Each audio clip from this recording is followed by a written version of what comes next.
This is Lesson 5, Tragedy and Philosophy.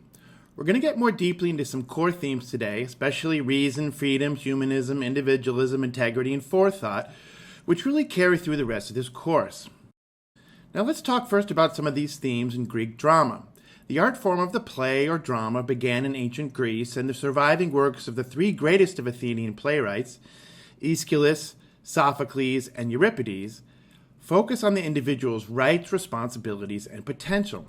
And each of these authors writes what we might call an ode to humanity, an appreciation of humankind. So let's consider now each of these odes in turn. Aeschylus' play Prometheus Bound valorizes the defiant demigod who disobeys Zeus and gave man fire. Prometheus remains an unrepentant humanist. His name, taken from the word Prometheus, means forethought, indicating the Greek view that civilization means thinking ahead and planning for the future. Prometheus gave man fire. To build a fire demands forethought. I'd look especially at one passage in which Prometheus explains the gifts of forethought to humanity. Man, I found him mindless, but forethought made him intelligent and master of his mind. For humans in the beginning had eyes, but saw to no purpose. They had ears, but did not hear. They did not know how to build brick houses to face the sun, or how to work in wood. They lived beneath the earth like swarming ants, in sunless caves. They did everything without intelligent calculation, until forethought invented numbers, and the combining of written letters as a means of remembering all things. When someone fell sick, he had no cure, until forethought showed man the blending of remedies. In one short sentence, understand it all. Forethought founded all the arts of man. Without forethought, we lived in sunless caves, like the Cyclops, or like the prisoners in Plato's allegorical cave, whom we'll meet tomorrow, or like the ants, whom we will often see as points of comparison to humans going forward. The Greeks thought that being like ants was bad, but as we'll see in a few weeks, Christian theologians like St. Jerome thought that being like ants was a good thing. But Aeschylus really puts this idea of forethought front and center, and he links it up with art, craft, or what the Greeks called techne, the root of our word for technology. Man the maker, the planner, the schemer. When I think of forethought in this sense, the character who I think we've encountered so far who most has it was Odysseus. All these different ways in which he planned and schemed and tricked the Cyclops demanded lots of forethought. Forethought also marked the transition in civilization from hunter-gathering to agriculture. You have to plant seeds and then wait for them to grow. Agriculture is an art, and maybe hunting is an art, but gathering food is more something like an activity. So agriculture is one of the arts, one of the techne, which adapts a means to an end, as opposed to just randomly, haphazardly existing. Now let's turn to Sophocles. His leading characters all show uncompromising determination, a high sense of their own worth, and a readiness to die rather than surrender, a heroic temper. Sophocles' play Antigone dramatizes the conflict between the individual and the community. Here the personal is not only not the political, it's versus the political, against the political. The heroine, Antigone, must choose between obeying the laws of the community and heeding the dictates of her own conscience. Although Antigone faces a tragic situation, the play does not portray humanity generally as doomed to defeat. In fact, Sophocles expresses the Greeks' high esteem for humanity and its potential. In one famous passage, the chorus says, "Numberless wonders, terrible wonders walk the world, but none so wondrous as man. Through breakers crashing left and right, he holds a steady course.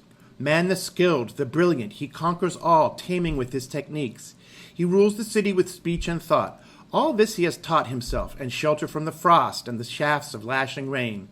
Ready, resourceful man, never without resources as he plans for the future. Man the master, and genius beyond all measure, past all dreams, the skills within his grasp. He forges on, now to destruction, now again to greatness. When he weaves into his laws the justice of the gods, he fulfills his noble destiny." Here again we find this emphasis on the arts, techne, man taming the world with his techniques. We also continue this note of the marvelous, the wondrous, and this will continue for 2,000 years, right through Hamlet's famous speech in Shakespeare, which we'll read next semester. What a piece of work is a man! How noble in reason, how infinite in faculty, in form and moving how express and admirable, in action how like an angel, in apprehension how like a god. But we also find in Sophocles a new note, which will be picked up by Aristotle and the Stoic philosophers. This idea that man's reason makes him either the best or the worst of beings. Man forges on, Sophocles says, now to destruction, now again to greatness, depending on whether he heeds or breaks the universal moral law. Finally, let's consider the celebration of humanity in Euripides' Suppliant Women. There, the character of Theseus, founding hero of Athens, gives us three little sub-odes, to life, to the middle class, and to Athenian freedom. Theseus says first, in praise of life, I believe the good outweighs the bad in human life. The earth itself gives us fruits to eat. Water drops from heaven to quench our thirst and nourish the yield of the land. Above all, I praise forethought, which sets our life in order, lifting it out of savagery and confusion. First it puts wits in us, and then it gives language, envoy of thought. Forethought also provides defense against winter and against the sun's fire. Finally, it enables commerce over sea, so that by trade a country gets the goods it lacks. This is an early statement of the outlook which, in the 20th century, the neo-Aristotelian novelist and philosopher Ayn Rand will call the benevolent universe. As she put it, no matter what corruption one observes in one's immediate background, one is unable to accept it as normal, permanent, or metaphysically right. One feels this injustice, or terror, or falsehood, or frustration, or pain, or agony is the exception in life, not the rule. One feels certain that somewhere on earth, even if not anywhere in one's surroundings or within one's reach, a proper human way of life is possible to human beings, and justice matters. Now, Euripides, or Theseus, takes this benevolence to the point of suggesting that the universe cares for us, almost in a conscious way. The earth gives us its fruits to eat, and water drops from heaven to help our crops grow. As we'll see next week, Aristotle takes issue with this idea, or clarifies it. The rain does help our crops grow, but it doesn't fall because it makes our crops grow. But the overall thrust of this benevolence, the benefits of forethought, is a commonplace to the Greeks. Aeschylus, Sophocles, and Euripides are all celebrating civilization, which is the result of forethought, lifting us, as Euripides says, out of savagery and confusion.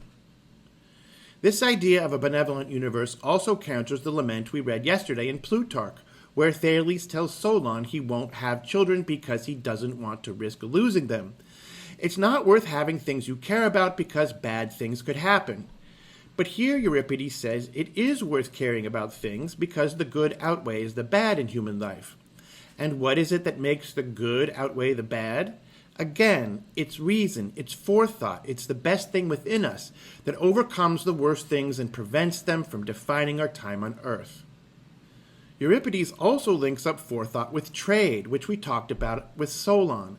Even more than agriculture, commerce requires planning for the future, bringing all these goods with you by land or sea, and setting prices, and managing resources, labor, inventory, risk, and credit. In all these ways, doing business requires living beyond the range of the moment, adapting means to ends, and postponing gratification now for a payoff later.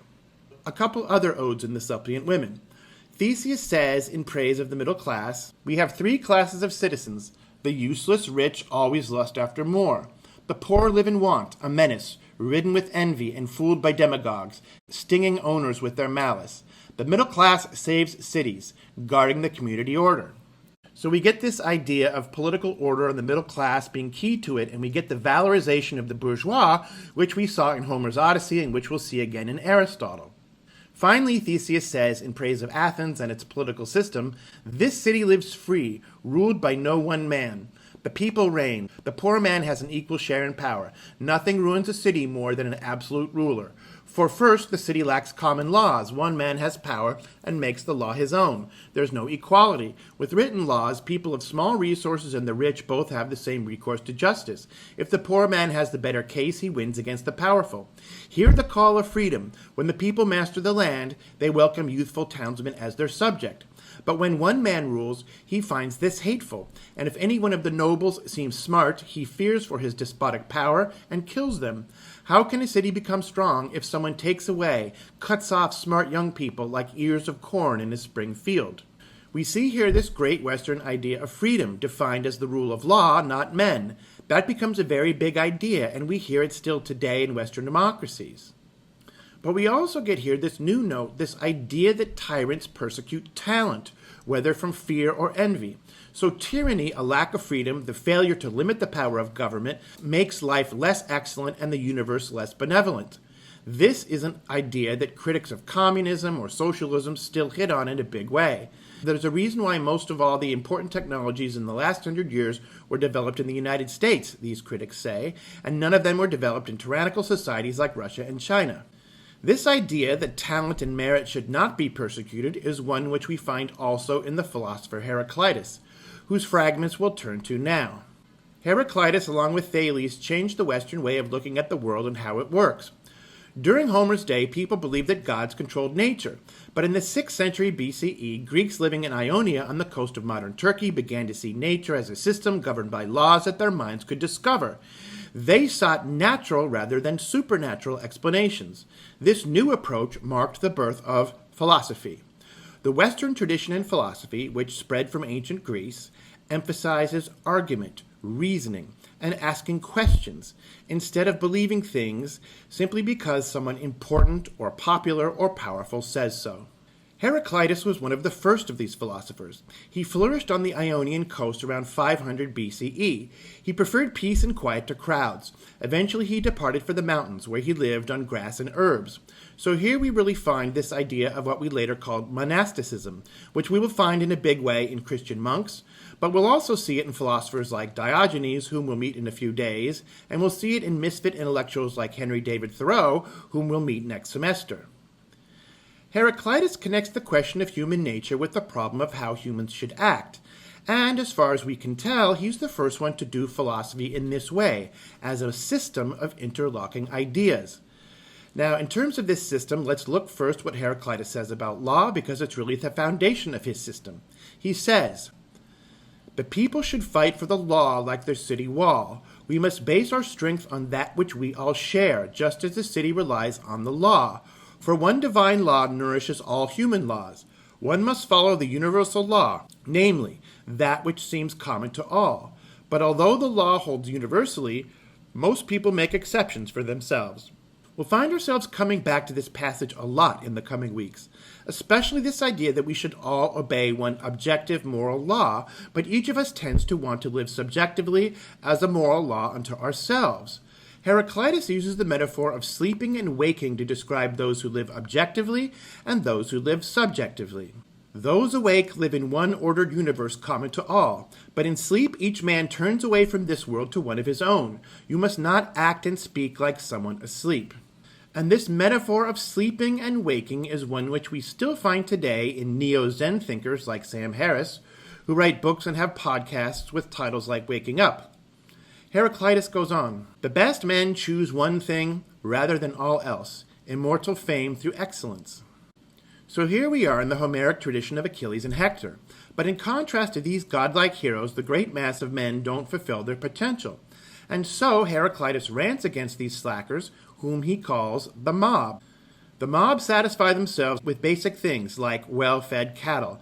I don't write for the mob, but for those who understand me. The mob hears, but does not understand. And this echoes what Prometheus has said in Aeschylus. Before forethought, man had ears, but could not hear. How many the bad, how few the good. Most people seem present yet absent. Again, this metaphor of being asleep. Most people live like moral zombies in their own private Idahos. Worst of all, this mob of mediocrities persecutes excellence. The Ephesians, for instance, should hang themselves, every adult man, and turn over their city-state to teenagers. For they expelled the most excellent man among them, saying, "Let us not have even one excellent man. Let us make the excellent man go elsewhere." So this is the resentment of merit which we saw Theseus condemning in Euripides' Suppliant Women. And it's an outlook that lives on today, with many progressive thinkers condemning merit and excellence as constructs of oppression which cause inequality. Now let's just move through a number of other aphorisms of Heraclitus. The universe is finite. We live in one world, the same for all. Made neither by God nor man. It has always existed and will always exist. So this is a very definite cosmology or metaphysics. The universe is finite, objective, and eternal. That's the widest lens. Then we pull in for a tight shot, and Heraclitus tells us, "I would like to see Homer flung out of the poetry contests and beaten." And this seems to be the seed of the idea which we find in Plato's Republic, but also in Aristotle and Cicero, of literature as moral modeling. Heraclitus expresses it as a personal prejudice, but Plato elevates it to a principle of censorship, while Aristotle just makes it a principle of literary criticism. But all agree that literature matters, for better or worse, and for the philosopher it's not a matter of indifference, because art is supposed to help and not harm the soul. But what is this soul exactly? Heraclitus is the first to think about it, and he finds the question daunting. You could travel forever and not find the bottom of the soul, so deep runs its law. You can explore it forever, but the soul will remain undiscovered. So here are the early stirrings of what we will come to call psychology. Heraclitus reflects that when it comes to the soul or the psyche, man remains a mystery to man, and in many ways, even with what neuroscientists have learned about the brain, that's still the case today. But when Heraclitus talks about thinking, the activity of the soul, what he calls listening well and choosing one course of action, he speaks with more confidence. And here we get an idea that every philosopher who comes after him will make a cornerstone for the next 17 centuries. We all share the power of thinking, the habit of knowledge, not human, but divine. This formulation is the root idea of natural law, one of those 10 Western tenets we talked about in the intro to this course. Reason is divine and we all share it. This will lead to the idea, classically expressed by Cicero and then later by Thomas Jefferson and other founders of the United States, that we all have human rights. But this power of thinking, this habit of knowledge, brings not only benefits but responsibilities. It gives us the responsibility of examining our lives, the great Western tenet we are calling self-criticism. You should know yourself. You, like everyone, have the capacity to know yourself and to act in the most appropriate way. And we'll find this ideal of the examined life made even more explicit in Socrates, who had read Heraclitus and to whom we'll turn in a few minutes. Milking the idea that everyone has the capacity to act in the most appropriate way, Heraclitus says, character is destiny. So here's yet another of our 10 tenets, personal responsibility. Our habits of thinking determine whether we act appropriately, and so our souls shape our fates. But of course, acting appropriately is difficult, which is why, as Heraclitus says, the bad are many and the good are few. How hard to fight against impulse. Whatever it wishes, it buys at the expense of the soul. Even-mindedness leads to the greatest excellence. This idea that we should master our passions, which we saw implicitly but thematically in Homer's Odyssey, now becomes explicitly a huge idea in ethical philosophy.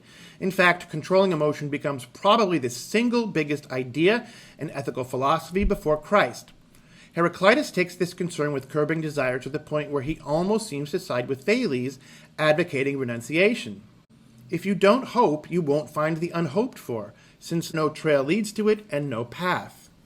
And this idea of renouncing hope and desire is one which we find in Chinese Tao thinkers like Lao Tzu, who wrote about 100 years before Heraclitus, and again in Neo-Zen thinkers like Sam Harris today. We also find Heraclitus' preference for the private life elevated to a principle. Positions of honor enslave gods and men. So here again we find an idea which will become popular among the philosophers who come after Heraclitus, the valorizing of a contemplative rather than an active life. We'll see this in Plato and Aristotle, and in Augustine and Aquinas, and right through the 1960s, in people like Timothy Leary, who famously told everyone to tune in, turn on, and drop out. A few other nuggets from Heraclitus, some of which have become famous. War, king of all and father of all. Everything happens through conflict. It reveals some as gods, others as men. Some it makes slaves, others free. This is widely quoted. It's probably the root of the 19th century dialectical philosophy of Hegel and Marx, who saw history as a process of thesis, antithesis, and synthesis. But the idea of conflict as a kind of natural state has wide application. In economic terms, capitalism brings creative destruction through competition. In aesthetic terms, conflict means plot or story. No conflict, no story. And in moral terms, conflicts and crises show who we really are by forcing us to choose. Then we get probably the most famous saying in Heraclitus. You cannot step into the same river twice. The river where you set your foot just now has already gone. The idea here is that the only thing permanent is change. The basic condition of existence, and not just for man, is mutability. This idea will lead Aristotle to come up with a whole metaphysics to explain change in terms of form and matter. And for the next 26 centuries, we'll find many reflections on mutability in life, especially in literature and poetry.